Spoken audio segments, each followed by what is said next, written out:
Une fois que nous avons terminé de coder notre Pgame Connection, en gros le service qui va gérer la connexion entre les deux pays du jeu, on va maintenant créer le prochain service.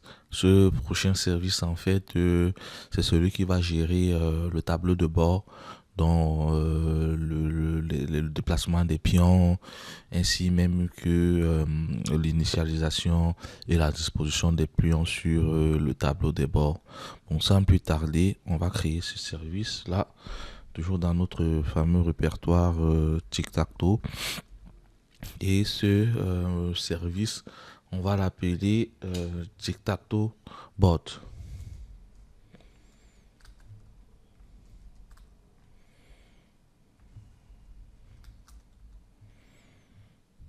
Bon, on n'a pas fait d'erreur, je suppose bien. Et Tic-Tac-Toe Bot. Voilà, notre service Tic-Tac-Toe Bot, il est créé. Et ce service, il est créé. On va donc l'implémenter. Alors, on va commencer d'abord par créer déjà, si vous voulez, le bord de jeu. On va commencer par, on va créer le bord de jeu proprement dit. Ensuite, on va créer aussi le bord de jeu, en fait, sera wrappé dans un signal. Et par la suite, on va créer aussi deux autres signaux qui vont représenter le positionnement des pions à gauche et le positionnement des pions à droite. Rappelez-vous, au début du jeu, les pions sont disposés de part et d'autre du tableau de jeu. On a trois pions à gauche et trois pions à droite. Alors, euh, voilà. Puisque c'est un peu un classique, je vais me permettre juste de faire un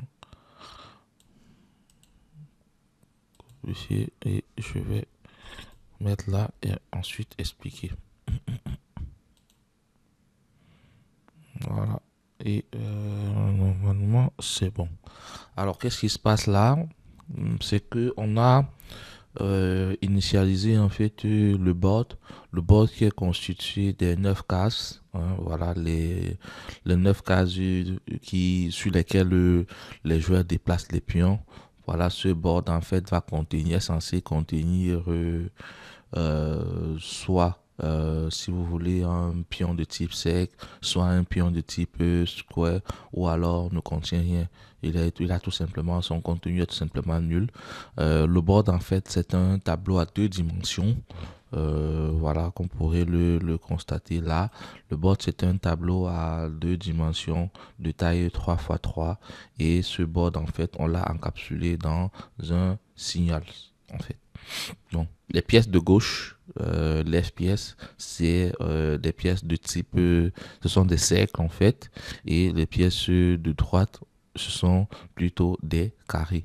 En fait, bon, les identifiants respectifs pour le cercle, C1, C2, C3, et pour le carré, S1, S2, S3. Bon, l'initialisation, aucun des pions n'est encore placé. Et on précise que ces ensembles-là sont wrappés tous dans des signaux. Alors, une fois que c'est fait, on va donc maintenant écrire la première méthode, la méthode Apply Move. Cette méthode, en fait, elle sera responsable de la mise à jour, en fait, de ce tableau à double dimension. Donc, en gros, lorsqu'on va déplacer le pion sur une case de ce tableau-là, ce déplacement va se faire à l'aide de la méthode Apply Move. Alors, pour l'implémentation de la méthode Apply Move,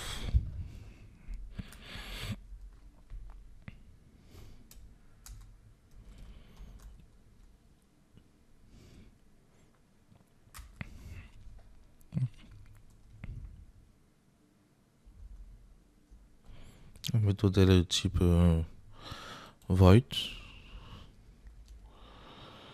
et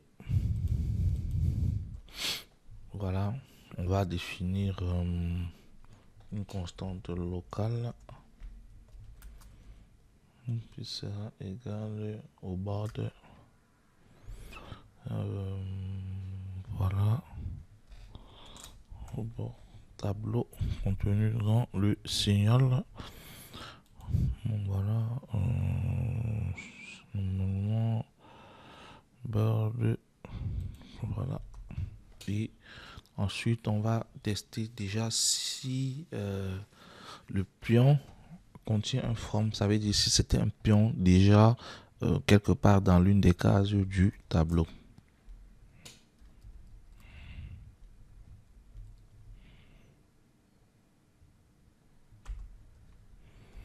Si c'était un pion déjà dans l'une des cases du tableau, qu'est-ce qu'on va faire tout simplement? À ce moment-là, on va faire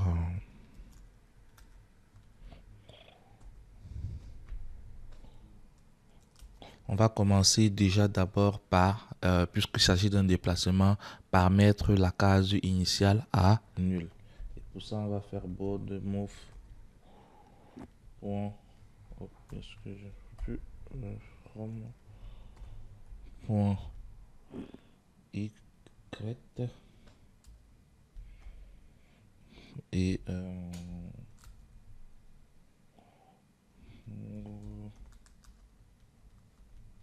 point x et on va dire qu'égal à nul. En gros, s'il s'agit d'un déplacement de le pion, un déplacement d'un pion déjà positionné sur la grille, le from en fait existe bel et bien. Et dans ce cas, en fait, la position initiale, on commence d'abord à la mettre à nul. Else, ça veut dire si plutôt le pion vient directement soit de la gauche ou de la droite, ça veut dire que c'est, si vous voulez, un pion qui n'a pas encore été placé dans une case. Alors, on va récupérer la liste concernée pour pouvoir marquer le pion comme étant placé. On va récupérer la liste concernée et on va faire un test sur le type pour avoir la bonne liste. Voilà, si c'est égal égal au cercle. Alors, qu'est-ce qu'on fait dans ce cas? Dans ce cas, on va considérer plutôt la liste de gauche. Rappelez-vous, la liste de gauche, c'est elle qui a des cercles. La liste de droite, c'est elle qui a des carrés. Donc, on va plutôt prendre ici 10.left pièce. Au cas contraire, on va prendre la pièce de droite. Des pièces de droite. Bon, du moins la liste des pièces. Et là, voilà. Ensuite, on va rechercher la pièce concernée.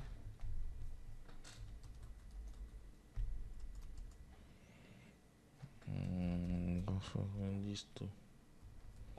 Point find.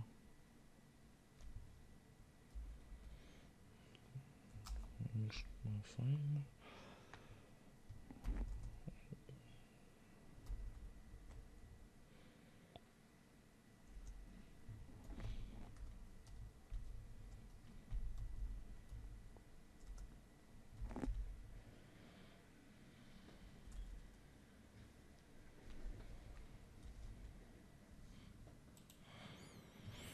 Voilà, on va faire mon point find. Et ensuite, maintenant, on va donc faire un test. On va donc tester si on a trouvé une quelconque pièce dans ce cas. Si on a trouvé une quelconque pièce, alors qu'est-ce qu'on fait tout simplement? On marque l'attribut place de cette pièce à true.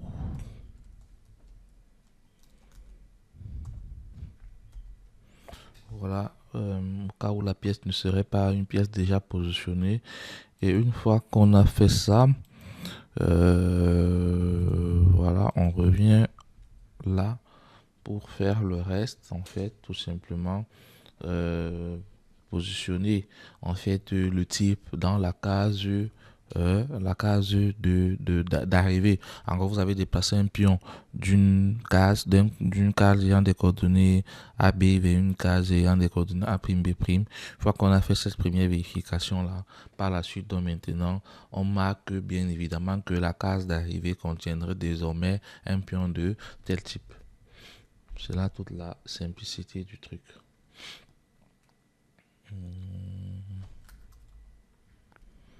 Bon, voilà, on va faire move.to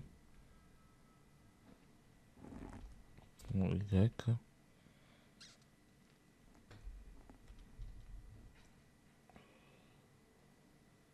Et là, on va faire un move.to.x.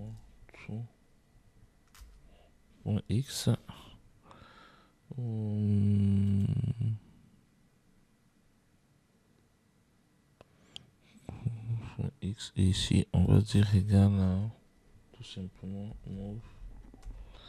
move.type. Alors c'est quoi? Pourquoi il nous souligne une erreur là?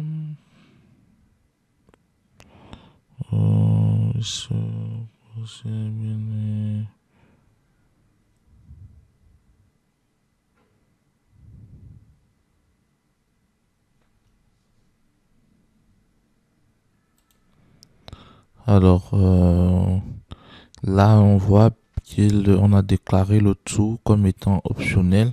Normalement pour un déplacement, le tout ne doit pas être optionnel. Ok. Et une fois qu'on a fait ce travail, il ne nous reste tout simplement maintenant qu'à faire un set du board. Puisque n'oubliez pas, notre board est un signal. On fait un set, donc maintenant vous marquez comme quoi en fait il y a eu ce changement.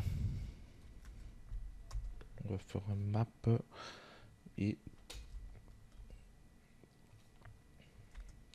go.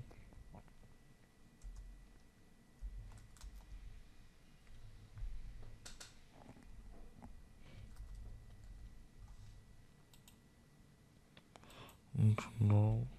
Et voilà, tout simplement. Donc, une fois que c'est bon, on fait un set en fait du tableau avec en prenant en compte nos modifications pour que, puisque nous sommes dans une approche signal avec la réactivité, tout ce que ça peut enclencher, que voilà, cela puisse être mis à jour automatiquement. Ensuite, maintenant, on va écrire une autre méthode importante, une méthode qui permet de détecter si, si un joueur a gagné. La méthode check victory, en fait, c'est une méthode qu'on va appeler à chaque déplacement de pion. Et c'est le but de cette méthode. Chaque déplacement de pion dans les deux sens. Soit c'est le joueur distant qui a déplacé son pion. Lorsqu'on reçoit l'objet de déplacement du côté de l'autre joueur, du joueur opposé, on appelle cette méthode check victory. Et si c'est le joueur lui-même local qui déplace le pion, à ce moment aussi toujours, on appelle la méthode check victory pour savoir si ce déplacement, c'était un déplacement qui constitue la réussite. Bon, cette méthode check victory, c'est une méthode un peu technique. Je vais la coller et l'expliquer. Bon, elle n'est pas compliquée dans le fond. Bon, alors que fait la méthode check victory? La méthode check victory va simplement nous retourner si le joueur qui a gagné, c'est le joueur qui a des cercles, ou soit si c'est le carré, ou tout simplement nul pour dire que voilà, on n'a pas encore, il n'y a pas encore de gagnant. Alors tout simplement, ce que cette méthode va faire, c'est qu'on récupère d'abord notre tableau à double dimension, qui est le tableau de bord du jeu. Ensuite, on va écrire les lignes gagnantes. Les différentes lignes gagnantes sont celles-là. Vous en avez là. Les 3-6 vont représenter en fait les lignes, la première ligne. Donc si vous alignez dans la première ligne, sens horizontal. Ensuite ceci, deuxième ligne, sens horizontal. Là, troisième ligne, sens horizontal. Et si vous avez les sens verticaux, donc première verticale là. Ensuite deuxième verticale là. Hop, petite erreur. Vous avez les sens verticaux, autant pour moi. Première verticale, ensuite deuxième verticale, et après troisième verticale. Et à la fin, vous avez les sens obliques. Vous avez la première diagonale et ensuite la deuxième diagonale. Bon, qu'est-ce qu'on fait tout simplement en fait? Il s'agit juste de comparer, hein, principalement en fait, de se rassurer que les trois pions, ouais, les trois pions sont de même type. C'est simple que ça. On va juste, dans cette boucle-ci, on vérifie juste est-ce que les trois pions, en fait, hein, ce que fait ce if-ci, il vérifie juste si les trois alignements dans l'une des quelconques directions sont de même type. Donc, c'est-à-dire si on a dans une direction horizontale ou dans la verticale ou dans la direction oblique, si on a le même type de pion, soit des cercles, soit des carrés, alors on retourne ce type-là et on sait qu'on a notre gagnant. Au cas contraire, c'est tout simplement un nul. Voilà ce que fait la méthode check victory, tout simplement. Alors, une fois qu'on a écrit ces trois services importants,